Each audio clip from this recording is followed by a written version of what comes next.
Jack, how are you doing today? I'm doing fantastic, and I'm glad that you're here because today's top question is a really, I thought, an interesting one, and it comes to us from Alice. And Alice says, heart disease runs in my family, and it wasn't until recently that I stopped eating fried food and a lot of fat. But I'm worried that I might miss the warning signs that I have clogged arteries. Are there any? There are some. You may not have them, but there are some. The classic ones, obviously, are the person might have chest pain, which you call angina. And so the heart muscle is just not getting adequate oxygen, and after walking a few blocks, the person gets chest pain. And then there are equivalent ones where you can get leg pains because your legs aren't getting adequate blood flow. Surprisingly enough, lower back pain might be in the same category, but for a different reason. And that is that if you're not getting enough blood supply to your lower back, the discs start to degenerate. And so disc disease is now thought to be one of the manifestations of arterial disease, amazingly enough. And lest the person imagine that that's quite rare, researchers have looked at autopsy studies of young people who were tragically killed in car accidents or something like that. And they have found that there are serious artery blockages in kids as young as 18 and 20, where in some cases they've lost an entire lumbar artery. So the bottom line here is this starts early. The classic canary in the coal mine, the big sign that you've got artery disease is in men, and that's erectile dysfunction. The guy who's 40 years old and goes to the doctor for Viagra, he does not have performance anxiety, but he's got his narrow arteries. But that, of course, doesn't apply to women. So there are these warning signs. You do see them sometimes, but for the most part, you don't know. You can have narrow arteries and never know it. So that's why doctors look at your blood pressure, your cholesterol, your weight, and your smoking to see if we can predict who's got atherosclerosis. Bottom line, you live in America, assume you got it. It's just that common. So that means plant-based diet, get rid of the fried stuff as you're doing it, get rid of the junk, and luckily artery disease can be. Do you know whether it's common for doctors to have that conversation with men when they go in there for erectile dysfunction? Doctors giving them the heads up, hey, we might want to look at you for potential arterial blockage here. They should have that discussion, but for the most part, I think they have not. Hopefully that is changing. It depends on who your doctor is. If your doctor happens to be a cardiologist, cardiologists all know. Low, quiet.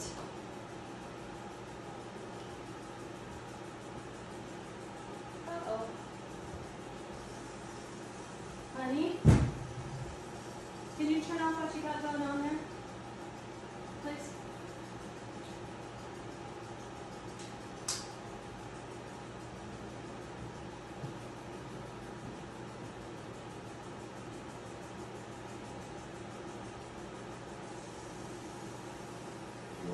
Some great work there. But your average primary care doctor may not be thinking of that connection. And it's a terrible thing to miss because the guy comes in, you give him Viagra, he says, thanks, doc. That person is at especially high risk of a heart attack or stroke within the next 3 to 5 years. So you don't want to miss the fact that this is a warning sign. It should be a and audio problems. The good news is he goes vegan, he gets some junk out of his diet, he starts exercising, throws away the cigarettes. As the arteries open up, his erectile dysfunction will improve, maybe go away, and all of the arteries in his body will improve. So if he has chest pain, that's likely to go into. Let's take a follow-up question here from Alice. She's wondering how long might it take for her arteries to unclog if she begins eating that whole food plant-based diet? What does the science show there? Well, when Dean Ornish did his work that culminated in his Lancet publication in 1990, which is the classic one that shows that the arteries tend to open up. That was 12-month data. And he showed that if you measure the arteries today and you measure it 12 months from now, 82% of people show this reopening of the arteries, or at least signs in that direction. However, I'm almost certain that it starts way before that because people with chest pain, angina, It's the classic symptom of low blood flow to the muscle. That tends to be gone in about 4 to 6 weeks. So the changes occur pretty fast, and then they will continue to build for the rest of the life. All right, let's go ahead and switch gears here. Interesting question here from Bulent. He wants to know, where does the iodine in iodized salt come from? We've talked about iodized salt in the show in the past.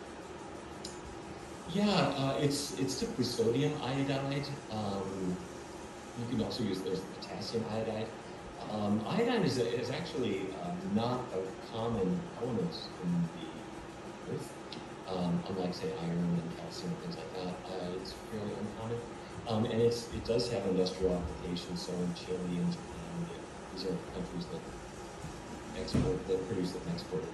However, I would encourage you to get to know my personal favorite source, which is seaweeds, sea vegetables. The wakame in your miso soup, or the nori that's wrapped around a cucumber roll. Those are really great sources of iodine. I'm a big fan of dulse as well. I'll put some of that in my salad from time to time. I had a friend introduce me to that, and I was like, man, where has this been all of my life? This is what's happening. It's what's up right now. Here's a question from Fun-Sized Yogi on Instagram. That's a fun-sized screen name right there. Would like to start by saying thank you for your podcast. The Examiner has inspired me to go fully vegan, and I have successfully lowered my LDL cholesterol from 123 down to 80. However, Dr. Barnard, Fun-Sized Yogi, goes on to say, my total cholesterol has increased by 5 points. I believe this is because of an increase in my triglycerides. What would be causing that? From what my family believes, it could be bread or noodles made from white flour. So why could somebody's total cholesterol drop, but then we see the triglycerides rise? What a good audience you have today. People are asking these are PhD level questions. That's great. I'm telling you. Okay, all right. First of all, congratulations. What you've done is fantastic. Your LDL went from 120 some down to 80. That is great. I'll bet you your doctor was thrilled to get that result. Must have wondered what statin you must be taking, and not to tell it's beans and rice. But that's what happens because you're not eating animal fat anymore. You're not eating cholesterol. So 80 is great. And so the most important thing is getting your LDL down, and the level that you are at 80 is super. Pretty much kind of end of story.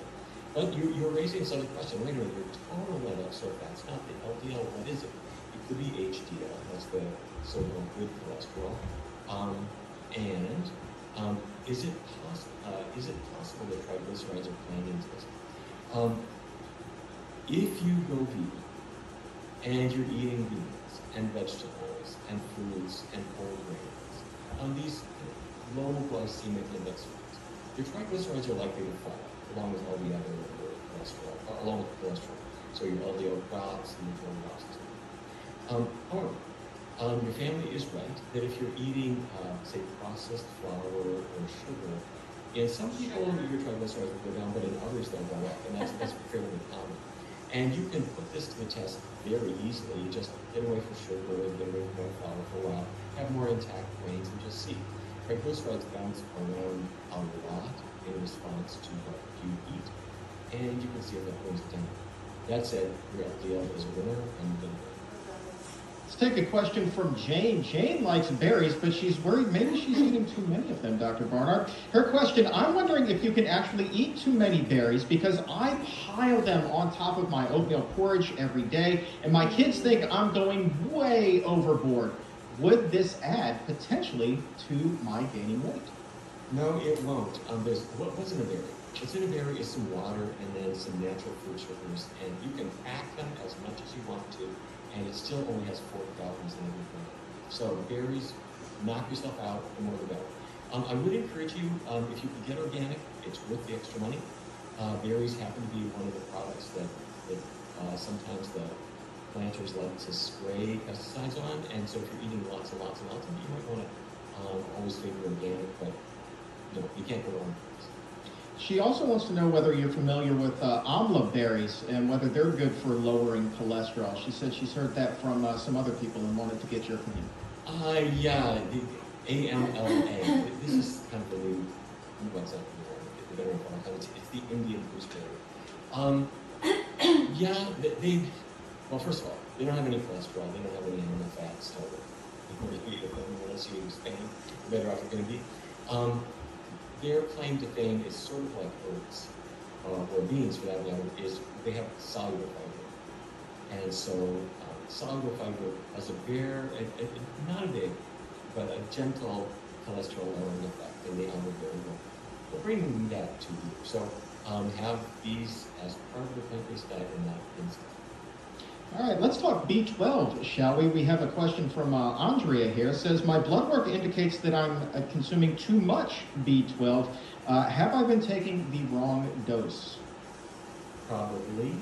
I always say that because everyone's going to take more than they need. If you're taking B12 supplement, you go to the store and you look at all the labels, and they'll say 1,000 micrograms, 5,000 micrograms.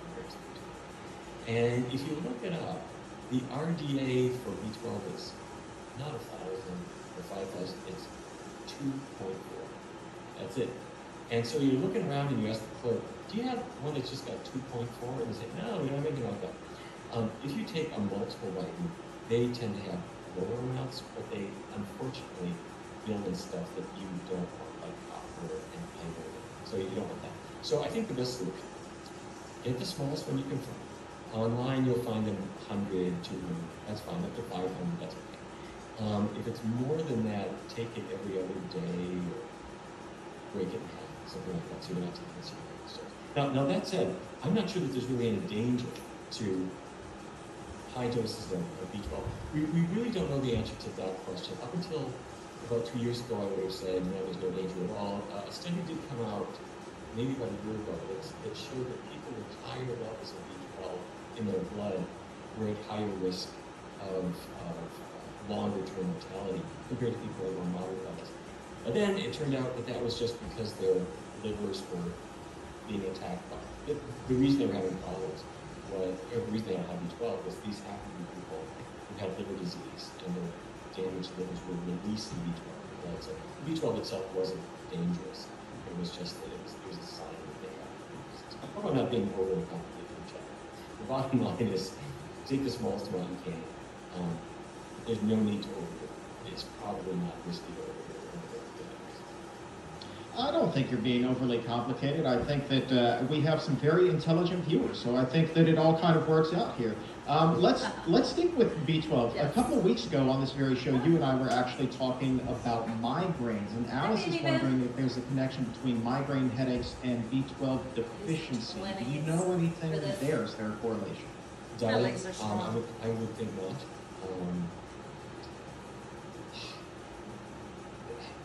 When I say not, B12 deficiency will lead to neurological symptoms that will lead to blood symptoms. You can become anemic, that's the part, and you can have nerve symptoms, you can have pain. And you can also have difficulty with sensation when the nerves are not sensitive properly. Migraine is, the reason I'm saying probably not migraine and B12 is that migraine is a specific type where you have pain that is throbbing, it's typically one side of the head, it sometimes has an advanced aura, and it's a very particular kind of pain. So my guess is that B12 deficiency would not be driving that. There are other food issues that can be. That said, you don't want to be deficient. It's easy, it is very easy to prevent B12 deficiencies by taking really good care. Question from Michael on Instagram. Are there any studies on plant-based diets and anemia? What do we know about that? With regard to anemia in general, the common type that we think of a lot is iron deficiency anemia, and not getting iron in your diet. And you do need iron. And meat eaters will say, well, meat literally got so much iron, and that's true. It comes along with cholesterol, parasites, and other things we want. If you are looking for a healthy source of iron, green leafy vegetables have lots and lots and lots and lots of it. And if you take vitamin C, which foods like fruits, along with your green vegetables, the absorption is high. So iron deficiency anemia is a common thing in people who are not getting dietary iron, greens and beans or other sources of iron. If you do have any kind of anemia, this is something that your doctor needs to investigate to figure out why you are. Are you bleeding something? There are other kinds of anemia too. Megaloblastic anemia is the one that is associated with fetal deficiency. And there's one called hemolytic anemia, which is the blood cells breaking up. And you want to know this about, and it can be the result of an infection, or it can simply be the result of a treatment for an infection, like an antibiotic. It's sometimes an autoimmune conditions. All of these things need to be investigated. I'll tell you what, that is a nice, thorough answer there. I like that. You see, you're giving the viewers what they want, man. They want that in-depth knowledge. Here's a good one from J&L Sand on Instagram. Will adding more fruits and vegetables and cutting back on sweets improve circulation, specifically in the lower extremities like the feet? And does water also play a role in circulation? Well, water plays kind of the obvious role, which is that you need blood volume for you to get anywhere. But this really plays a role only if you're really dehydrated. And by that I mean you pee and it's really dark yellow. You're dehydrated. But apart from that, modest increases or reductions in water intake will make a big difference. And I would be a little bit surprised if sweets play a role. That said, if your sweet is a brownie, and you look at the brownie recipe, and you discover that it's got some sugar and it's got some flour, but it's about 60% shortening, that fat in there will, over time, increase the viscosity of your blood, the thickness of your blood, and that's going to harm your blood flow, it'll raise your blood pressure, and reduce blood flow. So that's it. Question from Leo wants to know, he's a fiber fan, wants to know if dehydrating apples will strip away the fiber. No, dehydrating apples strips away the water. There you go, asked and answered. Question from Diane, what can a dairy-free woman do now that I have osteopenia at the age of 60? I eat very healthy and do power yoga most days. First of all, it's good you're doing a plant-based diet. Osteopenia, very common. Your bones, your doctor will say, well, your bones are thinner, you don't have osteoporosis yet, but you're kind of on the way to it. And so it's a good reason to be thoughtful about bone health. And it's not really magic. You do need calcium in your diet, and you're dairy-free, and that's good. Because they're, well, frankly, cows don't need calcium. They get calcium from grass. And if you're eating, hopefully not grass, but broccoli and the other healthy green leafy vegetables, kale, collards, Brussels sprouts, you are getting calcium in a really highly absorbable forms, lots of greens. Some people want to add to their calcium by having a calcium supplement. You can do it, but I do have a suggestion that it be a simple like calcium carbonate, so like Tums, Rolaids, that kind of thing. And have it with meals, not between meals. Because if it's between meals, for some reason, researchers have found that it can contribute to kidney stones with the meal. Something about being in the balance of other nutrients tends not to be associated with this.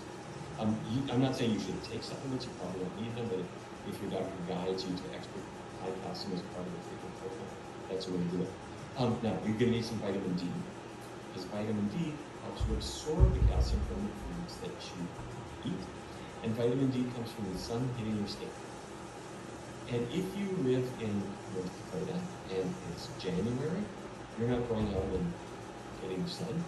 And if it's August, you might be using a sunscreen. So sunlight on your skin will produce all the vitamin D that you need if you live in some place and live every day. If you don't, you might need a vitamin D supplement. Most doctors nowadays would say something like 2,000 international units. That's a little higher than the RDA, but it seems to be at the same level. Give your bones a reason to live. Exercise, aerobic exercise and weight-bearing exercise. Do those things together. Be careful about the alcohol, obviously. Certainly don't smoke, and that's pretty good. Let's switch gears. Take a question from Peter. This one came in at 1223. Wants to know, does saturated fat from nuts have the same harmful effect on the body as animal saturated fat? It does. However, nuts have so little of it that it's not such a big deal. If saturated fat comes in various forms, they all seem to, or pretty much all of them, tend to raise, they have an adverse effect on cholesterol. There may be some exceptions here. But the saturated fat in plant products should still give us pause. Nuts are not the big source of it, though. The big bad source in processed foods is coconut oil and palm oil. So despite their hopeful marketing and how wonderful these so-called natural fats are, if you see a product with coconut oil, I would suggest not using it at all. Same with palm oil. All right, question from Stacy. Her daughter wants to go vegan, and she's wondering how many grams of protein should she be aiming for her daughter on a daily basis? Well, first of all, it's great your daughter's doing it, and you didn't say this in the question, but I'm hoping that means that you're vegan too. Because if you're not, the most important thing, your daughter wants to go vegan, and you're a good mom, so you're going to help. But the best thing that any parent can do with a child who wants to go vegan is join them. Join them, and that way, A, you're going to support them, B, you're going to be around longer because they need you. It's a good diet for everybody. C, they're going to respect you more because it means you've got to help the animals or you care about the environment, whatever their motivation is. So back to your protein question. For an adult, and this includes a grown teenager, 16, 17 years old, the U.S. government will say that a woman needs about 4 to 6 grams of protein a day. Take that as a really rough guideline because you probably don't need quite that much. It's got a little bit of a buffer in there, and if you're a really overworking athlete, you might need more. However, if your diet just has in it beans, grains, vegetables, and those are the main parts of your diet along with whatever food you like, you're going to get enough protein without worrying about it. So your daughter's going to be doing great if she has beans and vegetables and fruits and whole grains every day. She's going to be fine. If you're really nervous and you want to pump it up, soy products like tofu or soy milk have a lot of extra protein. That's great, and soy is great for kids. It's great in every way. It does not have adverse health effects despite the myths we hear about. Do not forget the B12. Everybody needs B12, and that's true for a kid who goes vegan just like kids. Let's take a question here from Jeremy. Oh boy, I know he is not alone in this book. He wants to know, are there any natural remedies for insomnia? Maybe he's having trouble getting some sleep at night. Oh my. I know in my book, Power Foods for the Brain, had a whole chapter on that. Because for some people, that's their big issue. Let me go back to kind of the beginning, because before you take valerian or something, I mean, you could do that if you want to do it. Before you do, let's do some basic sleep hygiene. Let's start with caffeine. Most Americans have caffeine in their blood, and they're kind of habituated to it, and they know it because in the morning they don't feel like themselves until they get there and they can shower. But different people preserve the caffeine in their blood for a longer period of time than others. So for some people, as much as a quarter of that cup of caffeine, the equivalent of a quarter of coffee, is still in your bloodstream at 9, 10 o'clock at night. And that can mean that your sleep is lighter, more easily disturbed, you're going to wake up more frequently. And then when you break up with caffeine, you find it even better. Now there's caffeine in coffee, there's some in tea, there's some in a soda. Check the labels, some have it, some don't. It's all a clinically significant amount. It's enough to affect sleep. Number 2, alcohol. You have that glass of red wine, it makes you relaxed, and you doze off to sleep, but then at 4 in the morning you wake up. Well, the reason is that your liver took the alcohol molecule and rearranged it into an aldehyde, which is a stimulant. And it creates a certain kind of awakeness, which is kind of a grumpy, worried frame of mind that people experience in the middle of the night. So, all right, let's say I break up with caffeine and I don't drink at all. You will notice that for most people, there are sleep problems. For extra credit, exercise is good. And some people I've heard don't exercise right before sleep. I don't agree. I think if your muscles are strained, you'll know yourself. If your muscles have strained a little bit, you did some push-ups or sit-ups, or you just ran around a block. Tired muscles make you want to sleep. They demand sleep, so it's part of their repair routine. So if you sat around all day at your desk or on your couch, your muscles have no reason to demand sleep, and your sleep will not be as good as if you got exercise. And if you put all this together and you get a good night's sleep, then the next day you're going to discover that you have more resolve to continue with your clean living regimen. So it becomes a kind of self-perpetuating cycle. Let's grab a few more questions on the program today. Remember, you can drop them in the comments or the chats or send them to us on Twitter with the hashtag ExamRoomLive. Follow-up question to the protein question that we just had, Dr. Barnard. This one comes to us from Gerwit at 1228. Is it possible to overeat when it comes to plant-based proteins? Great question. I don't think anybody has the answer to that. My best guess is no. My best guess is that it's not going to be an issue for you, even with things like isolated proteins. Say, wait a minute, they're so processed. We really don't have evidence of them causing any harm. That said, there's something to be said for having foods in the most natural form that they're in, because the beans and the vegetables and the whole grains and the fruits, those are the forms that our bodies have getting to know over the millennia that we've evolved along with, that have nutrients that come along with them as opposed to just isolated protein that's there as filler vegetables. Keto diet, that is a very, very big thing, and it has been for the last, I would say, at least 2-3 years minimum. This question comes to us, Dr. Barnard, from Edith. Is it harmful to be in ketosis for a long time, and if so, how harmful? Yeah, well, ketosis is not your body's favorite thing. Your body is designed to run on glucose, just like your car runs on gasoline or whatever your car runs on these days. Your body has a fuel, and that fuel is glucose, and so your body is designed, if I can use that word, so it works is your body extracts glucose from foods that you eat, and that means fruits, and it means grains and starchy vegetables. Your body has the machinery to remove that glucose and stick it in your muscles, and it feeds it up to your brain, and it puts it in your liver, and if you have an extra, you say, thank you, I'm going to store it in my muscles and store it in my liver just in case you decide to run a marathon tomorrow. So glucose is a great thing. And the ketosis type, the whole idea is we're going to put you into effectively starvation. We're going to deprive you of glucose. And your body hates that, and so your body then has to burn something, so it's going to burn fat that you ate or fat that you have left. And that's how these ketonic diets work. But no, you don't want to continue that. Now, there are people who do this for a long period of time.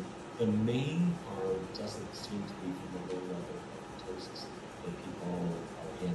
The main harm seems to be from all the junk that's in the diet you're going to eat. The meat is going to raise your risk of cancer. Saturated fat is going to raise your risk of Alzheimer's disease, and cholesterol and such for many people. All right, we've mentioned alcohol a couple of times on the show today. This is a pretty unique question. I know for a fact that we've never been asked this before, so I'm coming to you with this one from Vahid at 1229. Wants to know whether drinking alcohol if you're vegan presents the same risks if you're not vegan. So, yeah. I think it's better just, the best advice is to say yes, it's the same risk. And what are the risks? Alcohol is a double-edged sword. It might reduce the risk of Alzheimer's, it might reduce the risk of heart disease, but on balance, it increases the risk of several forms of cancer, colorectal cancer, breast cancer, and a number of others, in addition to increasing the risk of accidents and ruining your life and all kinds of other things. Now, if you're vegan, there's one benefit that's going to be just an asterisk to this discussion, and that's that plant foods have folates of B vitamins. And researchers have come up with some evidence that high folate diets might reduce the risk of breast cancer among people who eat. So you're having alcohol, and your risk of breast cancer goes up. If folate is a big part of your diet, maybe that will mitigate the risk. Let's say maybe that's true. It's still not a reason to go for it. So if you drink, I would keep it modest and intermittent, as opposed to your daily routine. And before we get to the final question of the day, I want to say hi to Annette and JL and Roller Girl And Mark and Karen and everybody who's hanging out with us right now in the chat room, thank you guys so very much for watching today. Appreciate you being here. And the final question is one that we've actually now, Dr. Barnard, gotten from a number of viewers, a follow-up to the cholesterol question. A few people have written in and said, well, look, you know, high cholesterol just seems to run in my family, and what can I do? I feel like I'm at a point where I've eaten this healthy diet, but it's still not coming down. How will I know if I just have that high cholesterol gene, and is there anything else I can be doing on top of that? Great question. The way to know is that you take maybe an 8-week period, something like that, 8 or 10 weeks, and during this period of time you follow as perfect a diet as possible. And what that is no animal products at all. I mean, zero. Not a little bit of cheese that the waiter accidentally put on your spoon. But no animal products at all. Keep oils really low, even olive oil. It's time to And stretch. why is that? Because although it has less saturated fat than chicken fat by far, the olive oil still has some saturated. For chicken fat, it's about 30% saturated. Olive oil is about 14% saturated fat. So for the next 8 weeks, we're going to zero. Make sure you have really a healthy diet, lots of beans, whole grains, oats, things that have a solid vitamin cholesterol. You do all of that. After 8 weeks, 10 weeks, you get blood test. If your cholesterol is still high, then you are very likely you have a high cholesterol on a genetic basis. Can that really be true? Yeah, it can be. Maybe 1 in 10 people, that's what you've got. And your body, especially your liver, is just physically manufacturing more cholesterol than you really need. And at that point, you then have a discussion with your doctor about should you take a statin. And you need to talk to your doctor about the benefits and about the risks. All right, let's go ahead and close up the doctor's mailbag for today. If we didn't get to your question, I promise you we will save it and do our best to get you an answer on an upcoming episode. So keep on typing them in the chat box, leave it in the comments, or send it to us on Twitter and Instagram with the hashtag ExamRoomLive. And Dr. Barnard can't wrap up the show today without also saying thank you to Allison Mahoney and the Gregory J. Ryder Memorial Fund for their continued support of the Exam Room podcast and the Exam Room Live. Could not be doing this show without you. And I will tell you, the Gregory J. Ryder Memorial Fund is absolutely just unbelievable what they do for organizations such as the Physicians Committee. And it was founded by Allison to carry on the love that Greg had for animals, and promoting, of course, healthy eating to take care of our own bodies, but also to promote welfare for the animals. There's just so much good that goes into this. And Dr. Barnard, I know that you know Allison so very well, and you knew Greg, and just what a wonderful, wonderful fund this actually is. Greg was a wonderful person, a great heart, just a wonderful guy, and if I remember right, his birthday is June 6th, if I'm thinking right, so I think that'd be great. Thank you, Allison. Thank you for your support. Good job. Absolutely. And you can go over and learn more about the Gregory J. Ryder Memorial